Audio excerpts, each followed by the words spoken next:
అందరికీ నమస్కారం. ఈరోజు మనం ఒక చాలా ఆసక్తికరమైన, ఎప్పటినుంచో మన సంప్రదాయంలో ఉన్న ఒక పరిహారం గురించి మాట్లాడుకుందాం. అదేనండి ఉప్పు దీపం.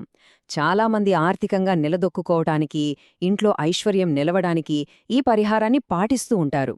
అసలు దీని వెనుకున్న నమ్మకమేంటి, దీని ఎలా ఆచరించాలి, ఆ వివరాలన్నీ ఇప్పుడు చూద్దాం. చాలామందికి ఉండే ఒకే ఒక్క బాధ ఇదే. ఎంత కష్టపడి సంపాదించినా సరే డబ్బు చేతిలో అస్సలు నిలవట్లేదు. వచ్చిన జీతం వచ్చినట్టే ఖర్చయిపోతోంది. నెల చివరకొచ్చేసరికి జేబు ఖాళీ. ఈ సమస్య చాలామందికి అనుభవమే కదా. సరే, మరి ఈ ఉప్పు దీపం గురించి మనం ఏమేం తెలుసుకోబోతున్నామో ఒకసారి చూద్దాం. ముందుగా, ఇది ఆర్థిక కష్టాలకు నిజంగా పరిష్కారం చూపిస్తుందా? తర్వాత, అసలు ఉప్పులో ఉన్న ఆ అద్భుత శక్తి ఏంటి? ఆ ఐశ్వర్య దీపాన్ని వెలిగించే సరైన విధానం, దీపారాధన తర్వాత ఏం చేయాలి, అలాగే మనం తప్పకుండా పాటించాల్సిన ముఖ్య నియమాలేంటో వివరంగా చర్చిద్దాం. సరే, మొదటి విషయానికి వద్దాం. ఈ ఉప్పు దీపం ఆర్థిక కష్టాలకు పరిష్కారం చూపిస్తుందా? ఇది మన ఆర్థిక ఇబ్బందులకు ఒక ఆధ్యాత్మిక మార్గంగా ఎలా ఉపయోగపడుతుందో చూద్దాం. చెప్పాను కదా, ఇది అందరి ఇళ్లల్లో ఉండే కామన్ ప్రాబ్లం. సంపాదన బానే ఉంటుంది, కాని డబ్బు మాత్రం నీళ్లల్లో ఖర్చైపోతుంది. వచ్చిన సంపద వచ్చినట్టే ఏదో ఒక రూపంలో పోతూ ఉంటుంది. ఈ భావనే ఈ ఆచారానికి మూలమన్మాట. మరి డబ్బు నిలవకపోవటానికి ఎన్నో కారణాలుండొచ్చు. ఉన్నట్టుండి అనుకోని ఖర్చులు రావటం, లేదా ఇంట్లో వాళ్లకి అనారోగ్య సమస్యలు, చేస్తున్న వ్యాపారంలో నష్టాలు, ఇంట్లో ఏమైనా వాస్తుదోషాలుండటం, లేదంటే తీర్చలేని అప్పుల భారం. ఇలాంటి పరిస్థితుల్లోనే ఈ పరిహారం ఒక మార్గాన్ని చూపిస్తుందని చాలామంది నమ్ముతారు. అయితే ఈ పరిహారంలో అన్నింటికన్నా ముఖ్యమైనది ఉప్పు. అది మామూలుప్పు కాదు, రాళ్లొప్పు. అసలు ఉప్పులో అంత అద్భుతమైన శక్తి ఏముంది? దానికే ఎందుకంత ప్రాధాన్యత? చూద్దాం. మన ఆధ్యాత్మిక సాంప్రదాయాల్లో రాళ్ల ఉప్పుకి చాలా ప్రత్యేకమైన స్థానం ఉంది. ఇది కేవలం వంటగదికి పరిమితమైనది కాదు. ఇంట్లో ఉండే ప్రతికూల శక్తిని, అంటే నెగటివ్ ఎనర్జీని, అలాగే నరదృష్టిని, దిష్టిదోషాన్ని పూర్తిగా తొలగించగల శక్తివంతమైన పదార్థంగా దీన్ని భావిస్తారు. ఇది ఈ మధ్య కొత్తగా వచ్చిన నమ్మకమేమీ కాదు కదా. ఒక్కసారి ఆలోచించండి. పసిపిల్లలకి దిష్టి తగలకుండా ఉప్పుతోనే దిష్టి తీస్తాం. అలాగే ఇతరుల చెడు దృష్టి మనపై పడకుండా ఉండటానికి ఇళ్లు శుభ్రం చేసే నీళ్లల్లో కొంచెం ఉప్పు కలపడం, మనం స్నానం చేసే నీటిల్లో చిటికడు ఉప్పు వేసుకోవడం, ఇవన్నీ తరతరాలుగా మన పెద్దలు పాటిస్తున్నవే. మన పెద్దలు ఊరికే ఒక మాట చెప్పలేదు, నరదృష్టికి నల్లరాయి కూడా పగిలిపోతుంది అని. అంటే చూడండి, ఒక మనిషి కనుదృష్టికి ఎంత బలముంటుందో. అందుకే ఆ చెడు దృష్టి ప్రభావాన్ని తగ్గించడానికి ఉప్పు లాంటి వాటికి మన సంప్రదాయాల్లో అంత ప్రాధాన్యత ఇచ్చారు. సరే, ఇప్పుడు మనం అసలు విషయానికి వచ్చేద్దాం. ఈ ఐశ్వర్య దీపాన్ని ఎలా వెలిగించాలి?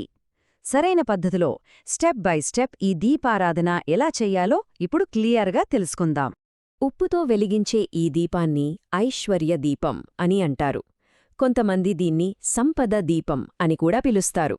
పేరులోనే ఉంది కదా, ఐశ్వర్యాన్ని, సంపదని ఆకర్షించే దీపం అని అర్థం. ఈ దీపారాధన చెయ్యడానికి ముందుగా మనం కొన్ని వస్తువులు సిద్ధం చేసుకోవాలి. అవేంటంటే 2 పెద్ద మట్టి ప్రమిదలు, ఒక చిన్న ప్రమిద, 1 పావు కిలో రాళ్ల ఉప్పు, ఆవు నెయ్యిగాని లేదా పూజ నూనెగాని, 2 పత్తివత్తులు, ఇంకా పసుపు, కుంకుమ. ఇక దీపం ఎలా వెలిగించాలో స్టెప్ బై స్టెప్ చూద్దాం. ముందుగా ప్రమిదలని శుభ్రంగా కడిగి పసుపు, కుంకుమలతో అలంకరించుకోవాలి. తర్వాత నేలమీద ఒక చిన్న ముగ్గు వేసి దానిమీద ఒకదానిపై ఒకటిగా ఆ 2 పెద్ద ప్రమిదల్ని పెట్టాలి.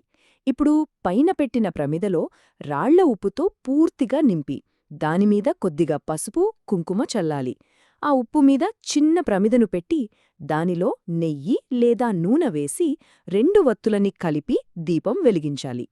చివరగా శ్రీ లక్ష్మీ వెంకటేశ్వర స్వామికి పటిక బెల్లంగాని, పండ్లుగాని నైవేద్యంగా సమర్పించాలి. ఇక్కడ ఒక ముఖ్యమైన విషయమేంటంటే, ఇదంతా ఏదో యాంత్రికంగా చేయడం కాదు. మనస్సు పెట్టి మనస్ఫూర్తిగా ప్రార్థించాలి.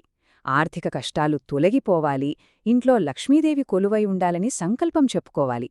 వీలైతే కనకధార స్తోత్రం లేదా శ్రీసూక్తం లాంటివి చదువుకుంటే ఇంకా మంచి ఫలితాలు వస్తాయని అంటారు. సరే, శుక్రవారం రోజు దీపం పెట్టేశాం. మరి తర్వాతేం చేయాలి? దీపారాధన చేసిన తర్వాత అనుసరించాల్సిన పద్ధతులు కూడా అంతే ముఖ్యం. వాటి గురించే ఇప్పుడు మనం తెలుసుకుందాం. ఈ దీపారాధన ప్రతి శుక్రవారం సాయంత్రం చేస్తాం కదా. ఇక శనివారం ఉదయం నిద్ర లేవగానే ప్రమిదలో వాడిన ఉప్పును తీసేయాలి. ఆ ఉప్పుని ఒక గిన్నెలో వేసి నీళ్లు పోసి పూర్తిగా కరిగించాలి. ఆ ఉప్పు నీటిని ఎవరూ కాలు పెట్టని ప్రదేశంలో, అంటే ఏదైనా నదిలో కాని లేదా ఇంట్లో మొక్కల మొదళ్లలో కాని పోసేయాలి. ఇక్కడ చాలామందికి ఒక సందేహం రావచ్చు, ప్రమిదలను ప్రతివారం మార్చాలా అని. అస్సలు అవసరం లేదండి. వాటిని శుభ్రంగా కడిగి మళ్లీ వచ్చే శుక్రవారానికి వాడుకోవచ్చు. ఇది ఈ ఆచారాన్ని కొనసాగించడాన్ని చాలా సులభం చేస్తుంది. ఈ పరిహారం నుంచి మంచి ఫలితాలు రావాలంటే కేవలం దీపం వెలిగించడం మాత్రమే కాదు, కొన్ని ముఖ్యమైన నియమాలను కూడా తప్పకుండా పాటించాలి. అవేంటో ఇప్పుడు చూద్దాం. సాధారణంగా ఏదైనా ఒక పరిహారం సంపూర్ణంగా ఫలించాలంటే ఒక మండలం పాటు చెయ్యాలని అంటారు. అలాగే ఈ దీపారాధనను కూడా ఒక నమ్మకంతో వరుసగా 41 శుక్రవారాలు చేయడం వల్ల పూర్తి ప్రయోజనాలు కలుగుతాయని చాలా బలంగా నమ్ముతారు. ఈ ప్రయాణం ఎలా ఉంటుందంటే, మొదటి వారం పూర్తి నమ్మకంతో మొదలుపెడితే ఒక 3 వారాలు గడిచేసరికి ఇంట్లో ఏదో ఒక సానుకూల మార్పుని గమనిస్తారని అంటారు. ఇక 21 వారాలకి స్థిరమైన పురోగతి కనిపిస్తుందట. 41 వారాలు పూర్తయ్యేసరికి పూర్తి ప్రయోజనాలు సిద్ధిస్తాయని చెబుతారు. ఉప్పుని కొనడంలో, వాడటంలో కూడా కొన్ని పద్ధతులున్నాయి. రాళ్ల ఉప్పుని శుక్రవారం రోజు కొనడం చాలా మంచిదట. మంగళవారం, శనివారం రోజుల్లో మాత్రం అస్సలు కొనకూడదనంటారు. అలాగే నెల జీతం రాగానే చేసే మొదటి ఖర్చు ఉప్పు కొనడానికైతే అప్పుల బాధ ఉండదని ఒక నమ్మకం. ఇంకో ముఖ్యమైన విషయం, ఒకరి చేతినుంచి మరొకరు ఉప్పుని నేరుగా తీసుకోకూడదు. ఇవే కాకుండా ఇంకా కొన్ని చిన్న చిన్న సూచనలు కూడా ఉన్నాయి. ఈ దీపాన్ని ఇంటి ఈశాన్య భాగంలో పెడితే ఇంకా శ్రేయస్కరం. మనం ఉప్పు నిల్వ ఉంచుకునే జాడిలో ₹1 నాణ్యం వేస్తే ధనాకర్షణ కలుగుతుందని అంటారు. అలాగే వీలైనప్పుడు ఆవుకు అరటిపండ్లు తినిపించడం వల్ల కూడా మంచి జరుగుతుందని నమ్ముతారు. సో మొత్తం మీద చెప్పాలంటే, ఈ ఉప్పు దీప పరిహారం వెనుకున ఉన్న ప్రధాన నమ్మకమొక్కటే. ఇది మన ఆర్థిక కష్టాలను దూరం చేసి, ఇంట్లో ఉన్న ప్రతికూల శక్తిని పోగొట్టి శ్రీ మహాలక్ష్మీదేవి అనుగ్రహాన్ని అందిస్తుంది అని. ఈ నియమాలన్నీ పాటించడం ఆ లక్ష్యాన్ని చేరుకోడానికే. ఇదంతా విన్న తర్వాత మనలో ఒక ప్రశ్న తలెత్తుతుంది. ఒక వ్యక్తి యొక్క ప్రగాఢమైన నమ్మకం, తరతరాలుగా వస్తున్న ఒక సంప్రదాయం వారి జీవితాన్ని నిజంగా మార్చగలదా?